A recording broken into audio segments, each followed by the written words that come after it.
Kevin O'Connell returns to SoFi Stadium for the first time since he won the Super Bowl there. How's it going to go? Welcome to Crossover Thursday on the Locked On Vikings podcast.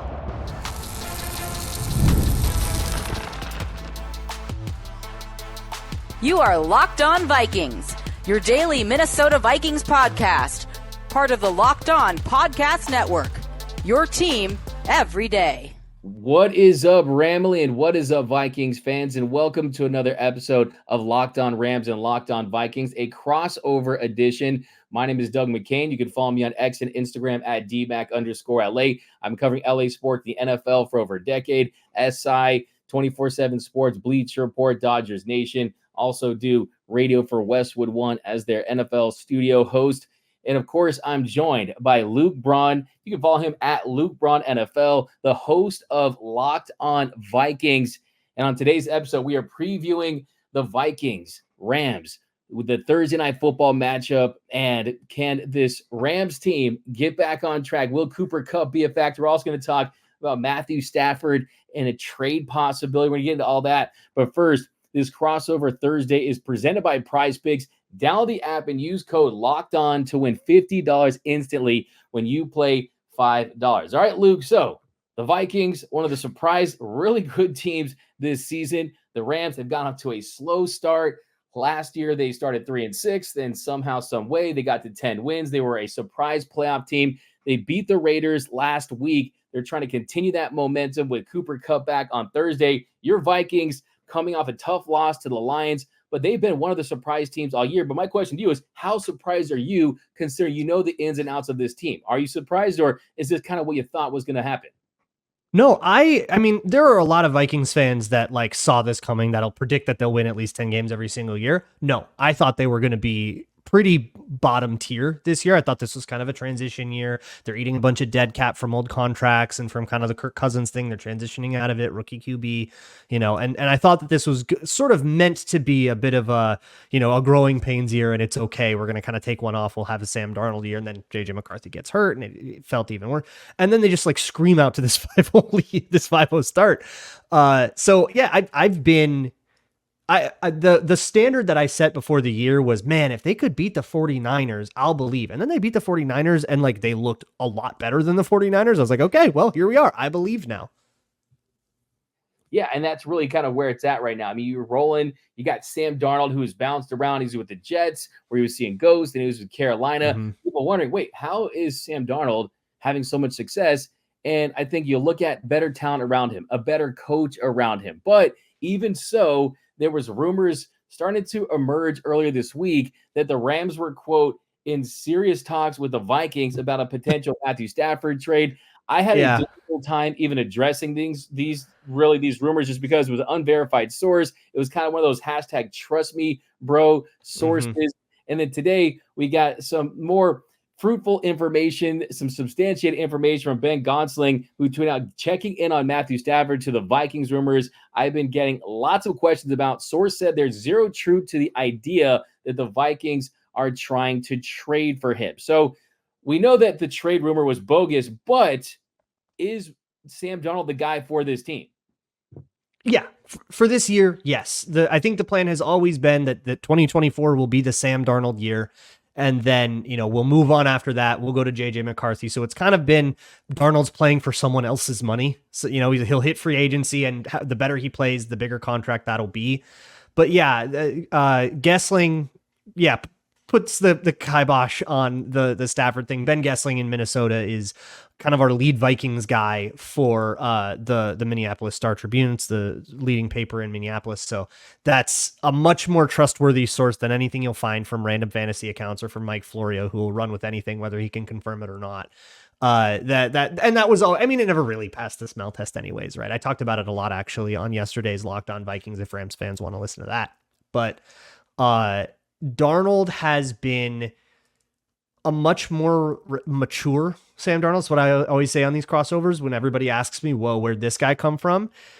When he went to San Francisco last year, I think being a backup and being able to watch Brock Purdy play safe ball a little bit, kind of get out of those bad situations and get to a check down and then walk to the sideline. And even if they punt it on third down, everybody's going, hey, good play. That's what we take on those. And going, wow, I don't actually have to hero ball all the time.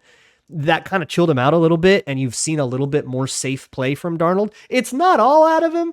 He's still got a little bit of that hero ball in him, and he'll do some dumb things. You will get a dumb turnover in this game. Like you can set your watch by it. You will get an idiot turnover from Sam Darnold in this game.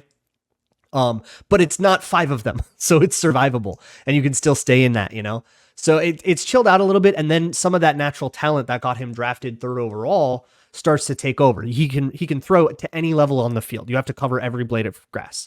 He's very opportunistic. Tiny little mistakes in your secondary, if they're just flat-footed for a little too long or they work the wrong way, he'll see that and maybe even pull out of the progression to throw it.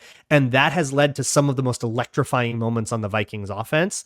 But that same like brain cell that says, "Ooh, I can throw that improvisationally," also tells him that, but like wrong. It's like the devil and the angel on his shoulder. So it'll lead to turnovers. It leads to big plays. It leads to exciting ball one way or another. But it's going to be this big swingy back and forth thing. That's kind of what they've all been, unless you get this like avalanche at the beginning of the game, like there was against Houston, and then it just it's over by the second quarter. Yeah, and I think when you look at Sam Darnold and his USC days, that's what made him such an enticing prospect, a guy that made plays out of structure, a guy that could find ways to take risks. And sometimes those risks kind of bite him. But I mean, you look at Kevin O'Connell, I think it's very evident that this is someone that could be in the mix for Coach of the Year. And he's one of the best play callers in the NFL. Of course, Rams fans are very familiar with him as the Rams former offensive coordinator. And I think that, the interesting thing with him is he can just make quarterbacks successful. He can make them effective. I mean, I remember hearing the story about Josh Dobbs, and he didn't know any of his teammates' names. And O'Connell's in his headset before snap saying, you're going to go here, you're going to go there, and then right before, and then he makes a play. So that's definitely a credit to him as well. Now, on the Rams side, you do have Matthew Stafford. You have someone who is an established quarterback, a Super Bowl winning quarterback, but unfortunately, he has not been going into games with the best talent around him. He's kind of going to war with butter knives, so to speak. Kind of that's been one of the themes with the Rams this season. You have practice squad players that are expected to be backups and backups that are expected to be starters. And you've seen this affect Matthew Stafford. He doesn't have Puka Nacua and Cooper Kupp for most of this season. You have a DeMarcus Robinson who's really a number 4 receiver that's asked to be a 1 or a 2. Colby Parkinson, the tight end they signed from after he was with Seattle. I mean, he was supposed to be this big red zone threat. The Rams have been one of the worst red zone teams in the NFL. So the big hopes for Rams fans this Thursday is that with the return of Cooper Kupp, you also have probably some gamesmanship, but you have Puka Nacua as questionable, right? So he'd have to like come back on the active roster, right? Yeah, come back on the active roster, right? Yeah. I mean, that's really the situation there. He's not going to play. I mean, I'll tell you that much right now. But it's just funny how you see we've got a couple of those too. We've got TJ Hawkinson, which changes so much about the offense if TJ Hawkinson is in. It'll change. They'll run strong side more than they'll run weak side if they have Hawkinson in there because they just trust him that much more as a blocker. And they also love to like put him in bunches. They'll run deep routes with him. He'll run a 20-yard basic. Like they'll have him do a corner route. Like they super trust him with all of that stuff in a way that like you won't see that stuff if it's like Johnny Munt, also former Ram, by the way. Or Josh Oliver. So he's also questionable for this one. It seemed like they were very optimistic for him playing in this one. And I think they might be, I think my guess is they've already decided one way or another, and they're just holding their cards close to the chest for gamesmanship reasons. And they'll call him questionable and call it game day or whatever. But I think that they've already decided. But of course, he's coming off this nasty ACL injury from last year, possibly coming off IR. This is the last game in his 21-day practice window. So if it's not this one, it kind of by rule has to be the next one against the Colts, and that'll be after 10 more days. So they're figuring all of that out as they go. But that's one of the things about this game is like who is or isn't going to play. We know Cooper Kupp is in, but both these teams, there's also Dalton Reisner, who's also on the IR with designation to return, who might get some play at guard in place of Ed Ingram, who's had the starting job for 3 years now. But there's these whispers bubbling up of maybe they're making a swap there. So there's a lot to watch in terms of just who does and doesn't suit up for game day. Absolutely. And as a Hawkinson fantasy owner in 3 leagues, I mean, get back We need you back. It's time. Number one team that we need for sure. So absolutely want to see that. But coming up next, we're diving into this KOC Sean McVay matchup. That's coming up next on Locked On Rams and Locked On Vikings. Today's Locked On Vikings, Locked On Rams crossover episode is brought to you by Zbiotics. Pre-alcohol probiotic drink by Zbiotics is the world's first genetically engineered probiotic. It was invented by PhD scientists to tackle rough mornings after drinking. Here's how it works. When you drink, alcohol gets converted into a toxic byproduct in the gut. It's this byproduct, not dehydration, that's to blame for your rough next day. Pre-alcohol produces an enzyme to break this byproduct down. Just remember to make Zbiotics your first drink of the night, drink responsibly, and you'll feel your best tomorrow. Go to zbiotics.com/LockedOnNFL to learn more and get 15% off of your first order when you use LockedOnNFL at checkout. Zbiotics is backed with a 100% money-back guarantee, so if you're unsatisfied for any reason, they'll refund your money, no questions asked. Remember to head to zbiotics.com/LockedOnNFL and use code LockedOnNFL at checkout for 15% off. Moving right along here on Crossover Thursday on Locked On Vikings and Locked On Rams. Here with Doug McCain of Locked On Rams. I'm Luke Brown. I do Locked On Vikings. This is an interesting moment for Kevin O'Connell because he's returning to SoFi Stadium for the first time. The last game that Kevin O'Connell had anything to do with here in SoFi was, because I don't think they played the Chargers at SoFi. No, yeah, that was at US Bank. So the last time he played here was a Super Bowl. And now it's O'Connell and McVay. So how do you feel about this mentor-mentee thing? And how has Sean McVay changed since that time? I know things have been a lot different for, playing with Stafford and playing, with and without Cooper Kupp and all these guys. So how is Sean McVay different since the last time the Vikings saw him, which was back in 2021, and the last time Kevin O'Connell saw him, which was that year's Super Bowl? The number one biggest difference in Sean McVay now from then is that he's taken more of a CEO type approach. He's a little less hands-on when it comes to offensively, but he's still heavily involved. But you have LaFleur heavily involved as far as running the overall offense. And you look at Sean McVay hired one of his best friends in Chris Shula to take over Raheem Morris's defense, and they've had their ups and downs. Last week, they got 4 takeaways. You've seen improvement from this defense all season long, especially with the return of Darius Williams and Trey White. They end up benching Kobe Durant, where he turned around. But I think with Sean McVay, the big difference is after 2021, it was the Super Bowl hangover from hell. They were decimated by injuries. The whole season was like a season of Squid Game, right? I mean, just injury after injury. And the thing about that year is it looked like Sean McVay was done. There was all these rumors that he was going to take on a big TV deal, be an analyst, and leave the Rams. And all of a sudden, he recommits, he's re-energized. And I think that Sean McVay realizes at this point that you're not going to create that juice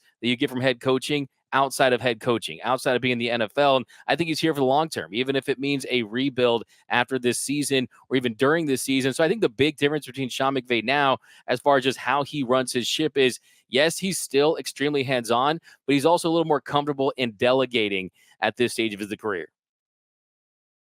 It's maybe a little bit more of a sustainable Sean McVay, because obviously the stress of the job was really getting to him. But the other question I have to ask everybody on all of these crossovers, what's the plan for Justin Jefferson? When you see a team that has such a clear-cut number one, that's such a threat as Justin Jefferson is, we've seen teams try to man cover him. We've seen teams just focus on bracketing him and leaving one-on-ones elsewhere on the field. What are the Rams going to be comfortable with? Yeah, I mean, it's kind of one of those things that's still a bend but don't break style of defense, but still you want to limit those explosive plays. And Chris Shula's gotten really creative in the last couple of weeks. You saw some creative things in the last game from the defensive backs. You saw Cam Curl blitzing more. Durant was used in that role in the slot, and he was thriving right there. And the thing about Durant is he had a really good offseason, and somebody that was actually coaching him consistently kind of turned the corner with him. So really you're kind of looking at a cornerback room with Darius Williams and Kobe Durant that's just trying to limit those explosive plays and also trying to get better production from those middle linebackers. That has been the area where you can exploit over the middle with those crossing routes. So I think with Justin Jefferson, he's kind of one of those guys where, you can try to get a little more physical. You can try to find a way That's the only thing that's been remotely successful is physical coverage, but you're going to get a lot of flags doing that too. So like, is that even worth it? You're going to give up a lot of free first downs. And that's kind of one of those things that they're going to try to do is they're going to try to pick their spots where they can be a little aggressive with them. But this Rams defense knows that they're not going to shut opponents out, especially explosive offenses. So really the onus comes on the offensive side of the football with Kyren Williams in this offensive running game. Can you go out there and run the ball? Can you control some clock? But it's Justin Jefferson. But the good thing though, as if you look at Kobe Durant, I mean, Kobe Durant has really emerged. Darius Williams has really turned the corner for this Rams secondary, but it's Justin Jefferson. I mean, you can't stop him. You can only hope to contain him. But I do think with guys like Quentin Lake and kind of what they do when he kind of goes over the middle, you got to try to be a little physical kind of at the line of scrimmage and when their opportunity presents itself. FanDuel over-under on this one is 48.5. Vikings favored by 2.5 now. It has moved from 3, so take that for whatever you will. But yeah, that does sort of, for Thursday night, that's a pretty high over-under. So I wonder, the betting public maybe expects a little bit more scoring in this one than you would usually see on Thursday night football. Obviously, the short week is another part of this, especially with both of these teams like kind of trying to get a little bit healthier. But on that Rams defense, I guess, is Darius Williams, is that the guy that like I don't know about that I should know about, or is there somebody else? And in particular, in run defense, who do the Rams really trust to keep Aaron Jones from running all over them? Obviously, it's a totally different world for the Rams with no Aaron Donald in the middle. Who takes up not literally that mantle? Nobody can, but who does this thing rely on now? Who's the load-bearing pillar?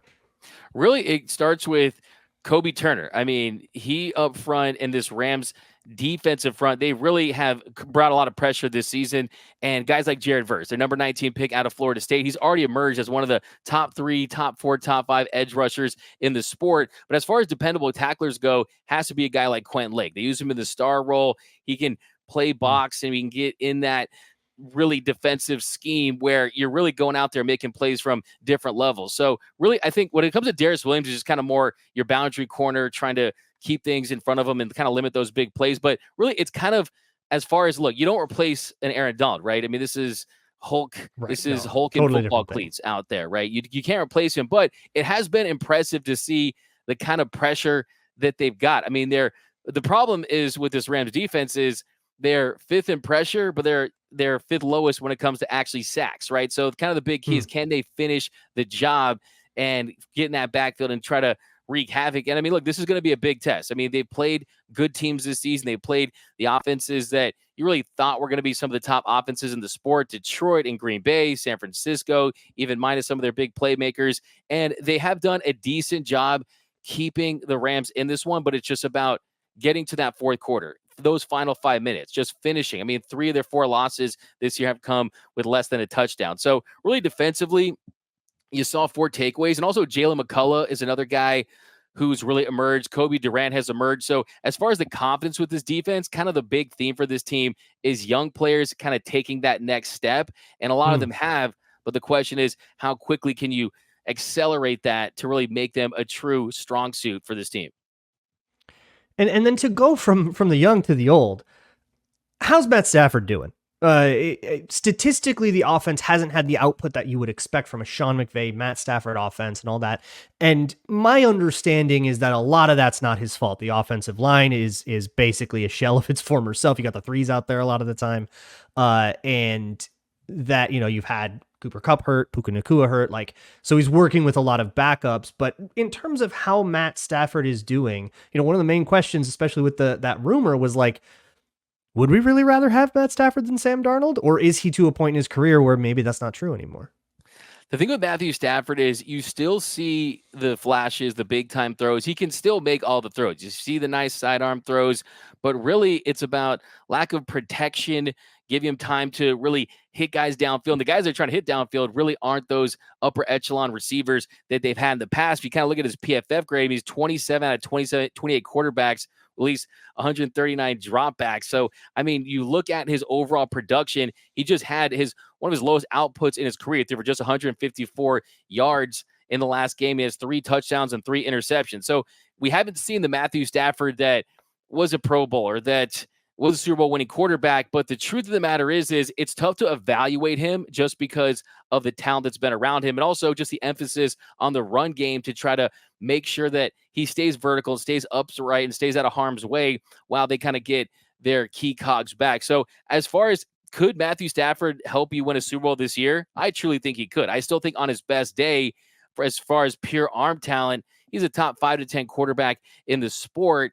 It's been a little complicated this year with this Rams team because look, not only they're playing without playmakers, you went out there and you signed a Jonah Jackson. He was their big off-season, big ticket item, and he's been dealing with a shoulder injury all season. Last year, you had Steve Avila. He was their rookie guard sensation, and he's missed this season. You're playing with backups at center. You're playing with left tackles and guards that aren't used to being in there. So it's just been kind of a patchwork job, and it's really limited his opportunities. But I still think that you look at last season when the Rams started 3-6, and then they took off in the second part of the year. That was because Matthew Stafford got going. So hopefully you get the win against the Raiders Thursday night. Last year, their Thursday night win over the Saints really launched them into the last part of the season where they were able to be that surprise playoff team. And this year, look, the Vikings, great team, great start, but the Rams are kind of looking at this and saying, look, if we win, you look at the NFC West, Right. you're so tied you're for 3-4, and you're like, we're like one game out of this. Yeah. We're like looking at wild card position. Yeah.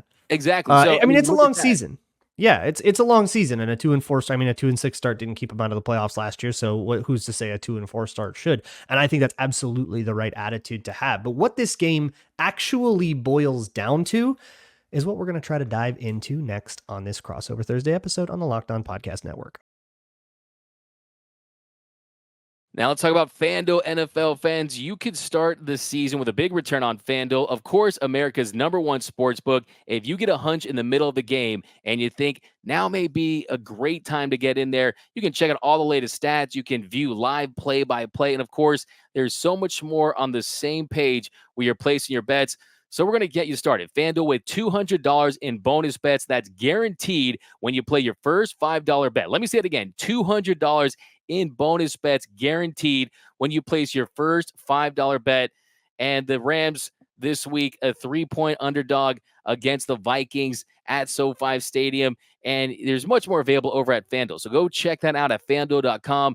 Download the FanDuel app on your phone, and they're going to get you started with $200 in bonus bucks guaranteed when you place your first $5 bet.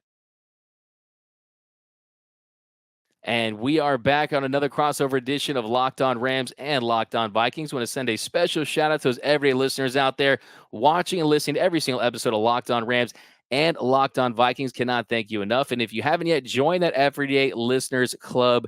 Now, Luke, you got to feel pretty confident heading into this one, but Thursday night, it can get weird. This Rams team still has a ton of talent. They're going to get that charge with Mr. Cooper Kupp back in the active. But, I mean, what are your thoughts heading into this one? Do you have a feel as far as a prediction goes?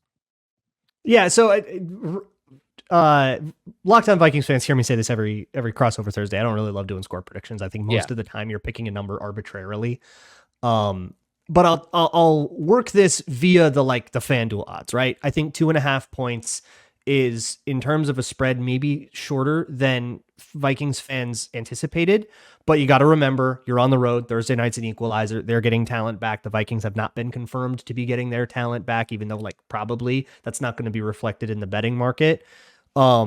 So, the market sees this as maybe a 4 or 5-ish point difference on a neutral field. I think that's probably appropriate, but it would be such a mistake to overlook this one just because the Rams have been off to a slow start and have had a couple of spicy losses and have had some injuries and are dealing with all of that. Because the ultimate, the snag here, and I think this is what this really comes down to, is if Matt Stafford is on, and he's able to find those holes in the zone over the middle that will be there with the Brian Flores defense. It's just a natural part of it. There will be holes in the middle. You can hit dagger all day long. You can hit drift all day long. You can hit whatever you want over the middle. If Stafford is on, he's feeling that. If the blitzes aren't getting home, the Rams are going to be able to move the ball. Forget Kyron Williams. You're going to be able to get 25-yard chunks a lot. That's the way that Jared Goff did it with the Lions last week. If the Vikings can knock that rhythm away, then I don't really see what other ideas the Rams have. So I kind of see it as like there's a plan A, but I don't know what else the Rams have to really like turn to. But what do you think this one comes down to? I think that you're going to see a Vikings team that we've seen this season. They bring a ton of pressure. They blitz 122 times this season. That's 19 more than any other team. And you look at a 42.5% blitz rate. That's the highest in the league. That's 5% higher than anyone. And the Rams, they struggle with that at times. And if you can get to Matthew Stafford and he's on the ground, then you turn to Kyren Williams. And then I look at the Vikings. They're one of the best teams in the NFL, second fewest rushing yards per game allowed. I mean, you look at where this team's at, they're going to rely on Kyren Williams in this one. So that is something that scares me, is if you get to Matthew Stafford and then you look at the fact that this is a really good Vikings team at stopping the run. I mean, Vikings, they're in the NFL, 24 sacks, Rams 27 with 11. So there's a lot of things you can point to as far as clear-cut advantages that the Vikings have, which isn't a surprise when you have the record that they have and the Rams have the record that they have. But I do think that the Rams are kind of looking at this game as, look, if we don't win this game, then we could be staring at multiple trades at the deadline. We could be looking down the barrel of the beginning of a rebuild. So I was, to be honest with you, man, I was watching the Vikings-Lions game, and I was hoping that the Vikings would win that one, just because now it's going to be a situation where they're coming off a tough loss and they want to redeem themselves against a team that they view as really one of the worst teams in the NFL based on their record. Also, I mean, look, if you look at the teams that have lost to the Lions have struggled the following week, and it's a short. I was going to bring that up. Yeah, like they're on a short week. Yeah, it's like it's a physical team, and they're beat up and they're bruised, and then they got a short week. It's a difficult challenge, I think, physically, just to like get into another game there.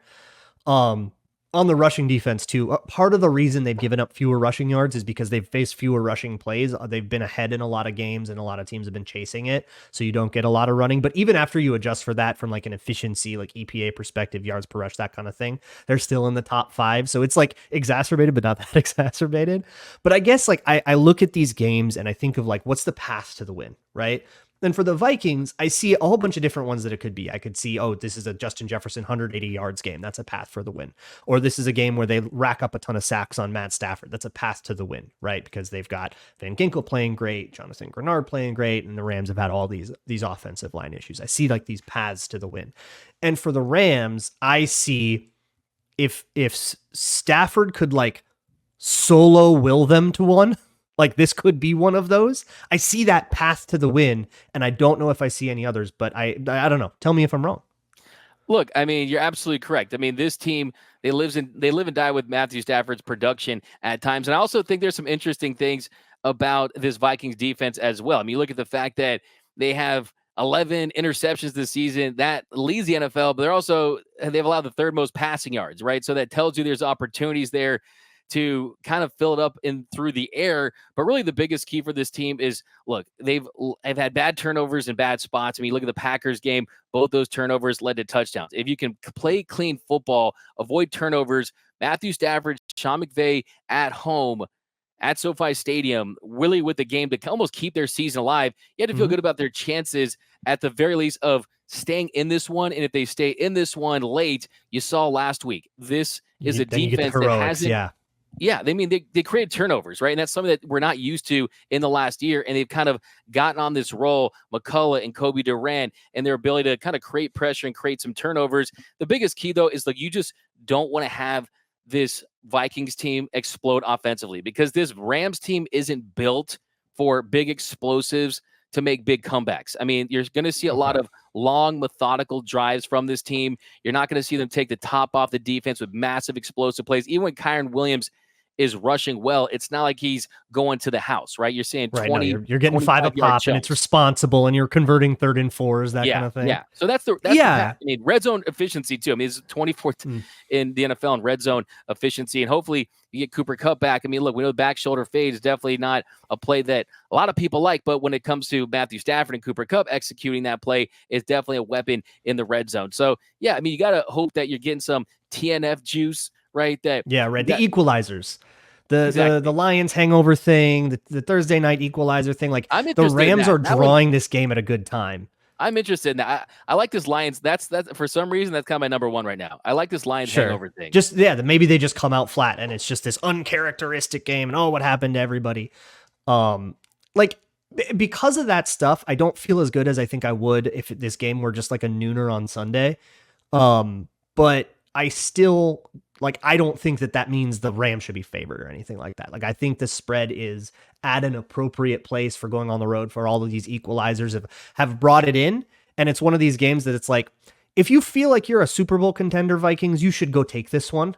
But I can see why the Rams are going to be feisty, and I still see them as maybe a little bit banged up, but I still kind of view them as that playoff team that they were last year, not so much a 2-4 team, that belongs in the cellars of the NFC. There's a lot of interesting stuff that's going to happen as you guys are listening to this. This game is probably in hours, so everybody have a good time. Enjoy Thursday Night Football, short week. Doug will be back Friday morning. I'll be back Friday morning to recap on our respective shows, whatever goes down in this one. So we will see you all tomorrow, and you can find me on the postcast. I don't know if you guys have a postcast over in the LA market, but we will see you when we see you. Take care, everybody.